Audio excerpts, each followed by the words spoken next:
sabihin ako, ang ano talaga, kaya ako sa vlogging ko, ang unang nagsakripisyo din ng asawa ko, di ba dalawang bigasan namin, sinarado niya ang isa para mag-focus ako sa vlogging ko.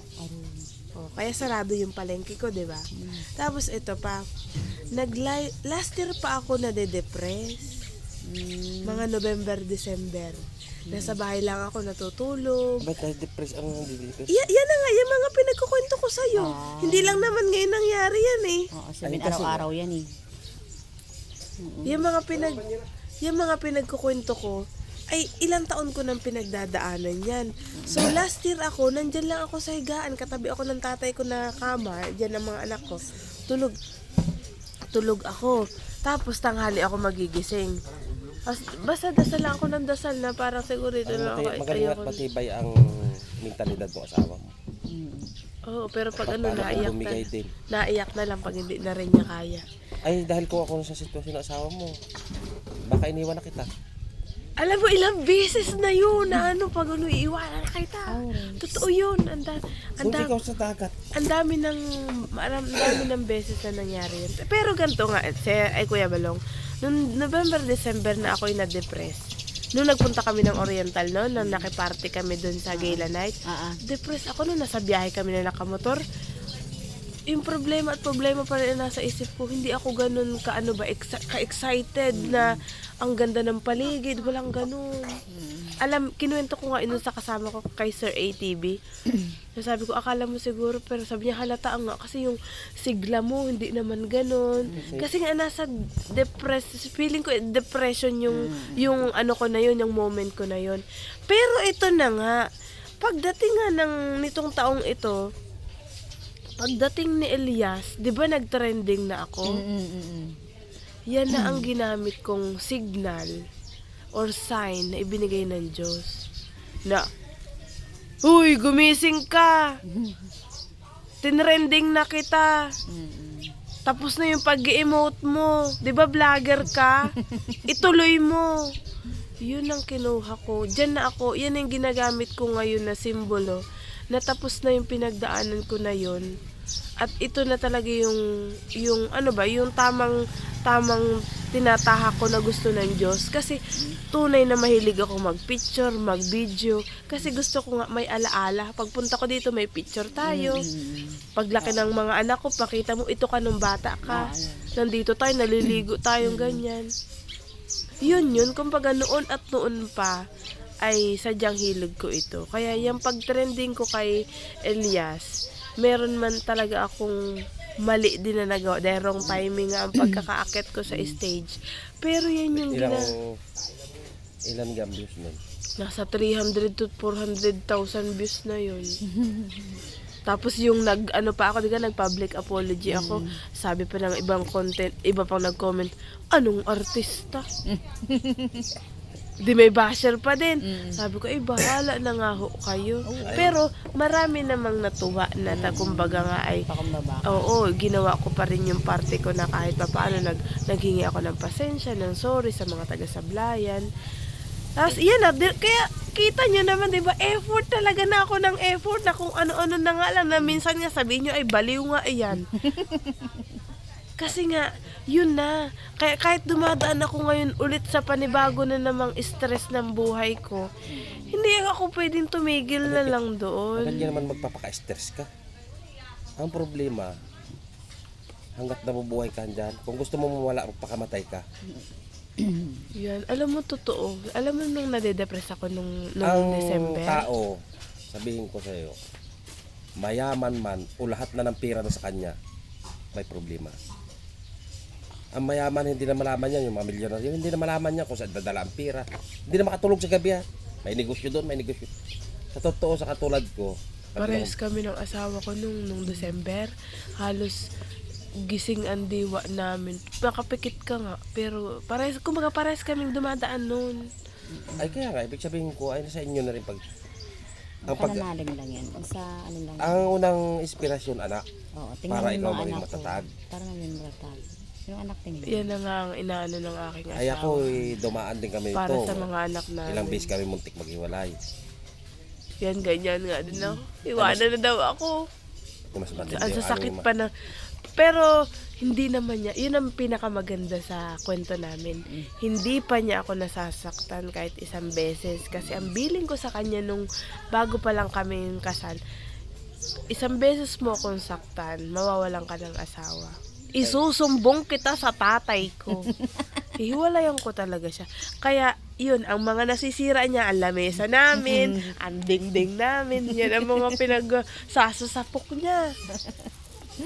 Ay, kasi pag hindi mo ginawang inspirasyon ang iyong pamilya, asawa at anak, nasisira ang pamilya mo. Sa paglaban, dapat ang laging inspirasyon, asawa, pamilya, anak. Pag hindi kasi yan ang motivasyon mo na kaya ka lumalaban, ay baka mabaliw ka. Yan na nga. Kaya nga ito pa, yung advice nga na magpa-check na ako ng aking mental health or sa psychiatrist. Psychiatrist? Psychiatrist. Sino gan- Sa doktor talaga. Para din, maano ba ako, malinawan na Hindi yung pinagdadaanan ko na ito. Ano yung... Ang psychiatrist, tao din lang yan eh. Pag andun, Makikinig. kakonseling ka lang naman eh. Counseling.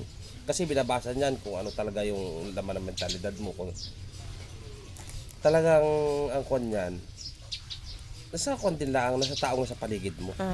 Kaya ikaw naman dumadaan sa gayong... Kasi nandun eh. Nandun andun mismo. Kahit mag-i-stress sa'yo. nagpa-psychiatrist ka, kung Kung nasa nandun paligid pa mo, din. andun pa din. Wala Wala yun. yun, useless yun. At Kaya saka, ang pinakamaganda nun, dapat umagwat ka doon. yan na umalis nga. ka.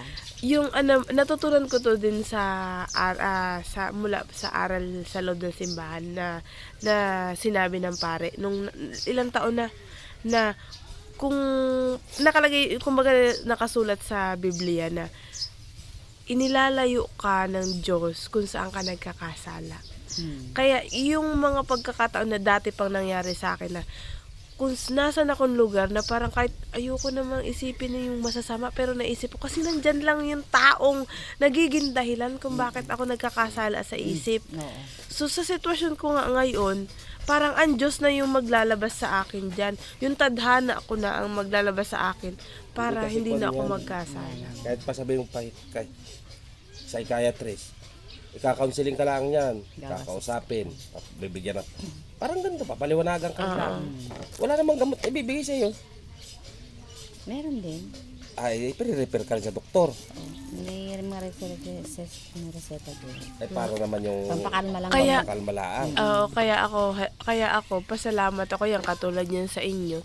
Pinakikinggan niyo ako. Yung part na ito ng healing kasi, ko, na nailalabas ko yung Kasi kami, damdamin mas ko. may edad kami sa'yo. Oh, yeah, mas yeah. marami kami na pagdaanan Oo, sa'yo. yun. Yung, kumbaga yung mga taong nakikinig sa akin tapos yung nagbibigay ng payo. Meron at meron akong, hindi, lahat ng mga sinabi nyo, hindi ko lahat May talaga yun nakakaroon ka ng ma-absorb. aral. May mga napupulot talaga akong aral doon na yun yung naitatanim ko sa puso at isip ko at yun yung ina-apply ko sa sarili ko. Kasi hindi pwedeng Sa panangihina ka, tingnan mo na anak. anak ng... Ako, maisip din ako tulad mo eh. Ayaw ko ng problema. Kasi pag may problema ako talagang Isip hindi ko isip ako ng isip niyan. Hindi ka rin makatulog. O para hindi ko halos hindi mawala sa isip ko hangga't hindi ko nabibigyan ng solusyon. Kaya kami pag nag-away, kumari ayaw ko ng problema. Pero basta naisip ko yung anak ko, kahit gusto ko rin bumigay. Ang mga anak ko nagsisikap, puro babae. Ay ko, nakakagawa ko ng solusyon. Nakakaya kong kontrolin. Minsan gusto ko kong lubayan. Ako sarili ko lang maintindihin ko, iwanan ko na kayo. Pero hindi, pag mahal mo kasi yung pamilya mo, lalo anak mo, kaya mo lahat. Walang hindi, basta para sa anak. Yan ang nangyari sa akin dahil kami, ilang bis kami, hiwalayan na. Pero bandang huli ko talagang kinaya pa din. Isip ko nung kami, alis na lang ako kasi ako kahit saan ako pumunta Kung iwanan ko kayo, kaya sarili ko lang buhay binata ako ay babae, dami dyan. Ay gandang kong lalaki. Ay! Talaga nga naman po! Nag-iisang Kuya Balong! Napaka-pogi! Gandang lalaki. malaki mga lute eh. Ako pa. Ayan na. Ayan, muli po no mga kabebang vlog. Maraming salamat po muli sa lahat po ng mga taong nag-alala po sa akin. Basta po tayo ngayon ay tapos na po ang ating pinagdaanan. Kailangan po nating magpatuloy, lalong-lalo na para sa ating pamilya. Kaya nga nung kana gusto namin pumunta doon sa Abra. Ayan, ano, Susugod daw pala dadamayan ka sila. namin. Susugod pala daw sila doon, isang L3. Interesana kami kung tumawag ka nung kinabukasan. Hindi ka naman problema sa pagkain, may dala-dala na sana kami. Talaga po ang pagmamahal po talaga ng ating kapwa na talaga nakakaunawa sa atin. Hindi rin natin talaga inaasahan. Ay, Ano? ang pagmamahal mga lode, hindi lang pwedeng ipakita yan sa mga material na bagay, pira o mga Sa gawa yan. nasa gawa. Yun lang ang pagdamay mo sa kapwa na kahit wala ka mong binibigay na material na bagay, ay malaking tulong na yung maisir mo lang yung na pagdaanan. Ay lalo kay Ma'am Bibang na dumadanas ng depress, ay ang mga kailangan nito yung mga mabubuting kaibigan. Yung gagabay. Ay kaya si Ramin mga lode, yung aking napagdaanan ay ramdam ko'y wala pa sa kalahati yung kanya eh.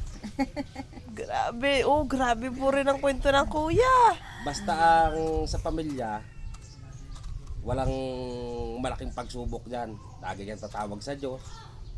At ang lagi mong inspirasyon, anak. Pag ang anak, mahal na mahal mo anak, walang pagsubok na hindi mo kayanin. Doon lang ikamatay mo, mga lode. Pag anak ang inspirasyon mo, walang hindi kakayanin. Kamatayan man, susuungin. Kaya si Sir kay Ma'am Bibang ay ito'y, mamaya ito'y ko na. Kuan ito. Mayaman na ito mamaya at ito'y magninegosyo na. Good morning po. Thank you so much po. Anong oras na po ay 7:05 May 20, 2026. So magpapatuloy po ang inyong Mindoreñang Looper. See you soon, Mayor Toralisa. Salamat po sa lahat ng mamamayan ng Santa Cruz, Occidental Mindoro. Pabili ka sa anak.